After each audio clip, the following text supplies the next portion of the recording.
So the Grammy Awards were last night. You know, a celebration of music, so long as it's R&B, rap, pop, or country. You know, country music, that genre that has their own award ceremony that takes up just as much time and accomplishes just as little.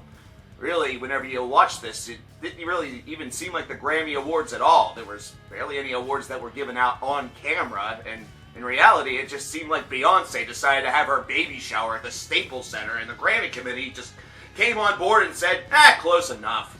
Really, the biggest and really only mention of anything that wasn't of the genres that I listed in the introduction was for the Best Alternative Album, and it was one that was won by David Bowie, thankfully, but that was it. Aside from that, everything else had something to do with either pop, R&B, rap, or country music, which has become a bit of a typicality. And it's something that also has spawned a lot of snubbery moments. You know, those moments where, you know, folks of the heavy metal or the rock or the non-pop, rap, country, etc. universe feel like the Grammys have easily started to push them out of the limelight, feeling them to be antiquated just like jazz or blues. And these are the listings. Of course, we have the meat that this video is all about coming very soon, but I'll mention the others very briefly.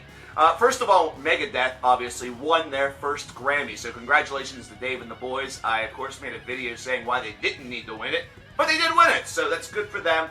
And then whenever they came to accept it, Metallica's Master of Puppets was playing, which is not a Megadeth song. And that's caused a lot of people to throw fits, but, you know, whenever you take a look at the acceptance, Dave seemed to be jovial enough, didn't really care, so call this a snubbery moment? I really don't know. I think that's more of a nitpicky moment. Let's get to the actual show itself.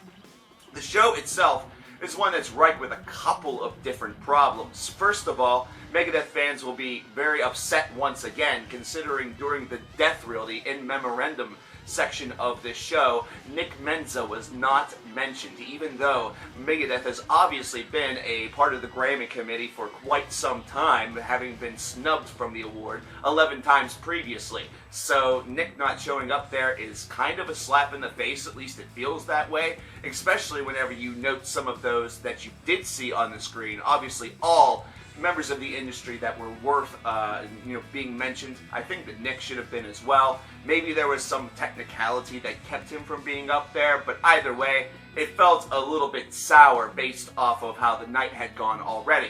Of course, the big thing is Metallica and Lady Gaga's performance, from the very introduction of the performance to the performance itself.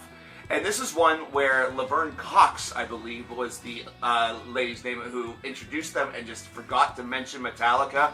Now, a lot of people are thinking that this was a snub, but she apologized later on. Do you believe that or not? It really doesn't matter.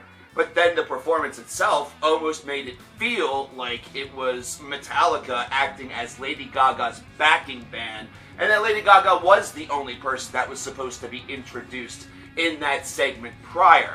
Mainly because immediately the only microphone that was working was Lady Gaga's, and James, you could obviously see, was trying to sing the opening lyrics, "The Moth into Flame." Obviously there was supposed to be a back and forth dynamic between James and Gaga during this song, which she obviously knows very well. And let me just say this, if Gaga wants to change her career, and, you know, of course she could have been Lounge Girl with Tony Bennett, but she could easily be Heavy Metal Girl. You know, she could be the next Lita Ford. She could be the next insert name here. And you know what? I don't think the world would mind. I certainly wouldn't mind.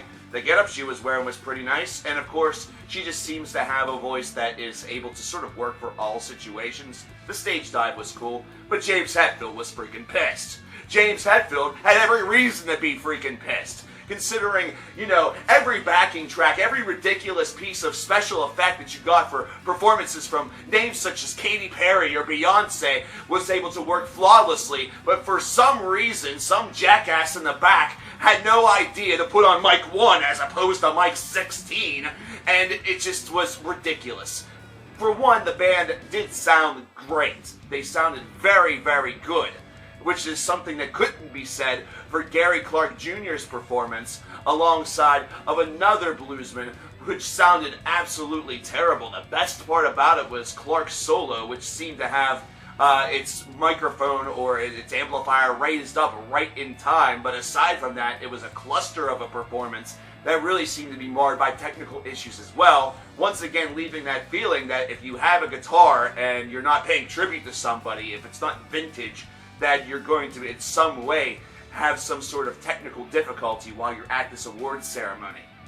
Metallica's James Hetfield was exceptionally pissed after the performance. He slammed his microphone over, he threw his guitar.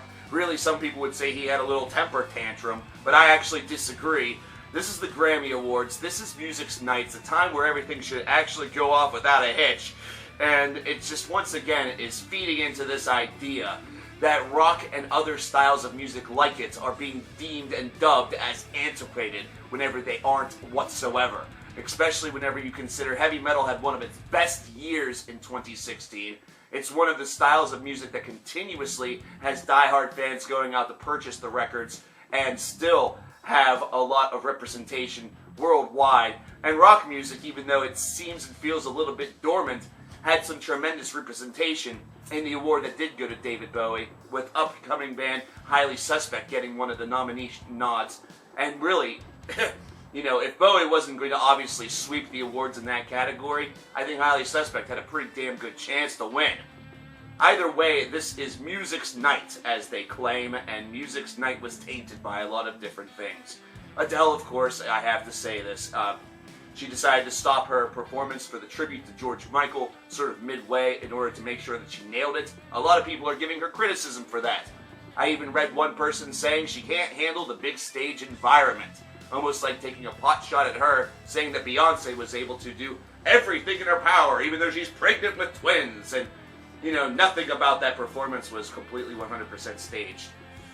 I like what Adele did. I think what Adele did was a very, very good and smart idea, because once she did nail that performance, she nailed that performance. She created what they were calling a Grammy moment. But what about this? What about this whole Metallica thing? Is this people just deciding to go crazy about nothing, or is this something that seems like a constant trend at this award show? Is it something where talking about the Grammys, which I do, typically once a year, is it even worth it anymore? Is it even worth it anymore? It's to the point where some publications, such as AMP Online, basically used the headline that microphones were trying to ruin Lady Gaga's performance. Once again, completely forgetting that Metallica was there as well. Now I know, speaking about Metallica and speaking about them being snubbed seems like an impossibility, considering they're basically treated like rock and roll royalty. But that's exactly what happened. And it happened at the Grammy Awards. Music's biggest celebration. What does that tell you? Let me know in the comments below. I'm actually very interested. I'm CoverKillerNation, and I'll talk to you later.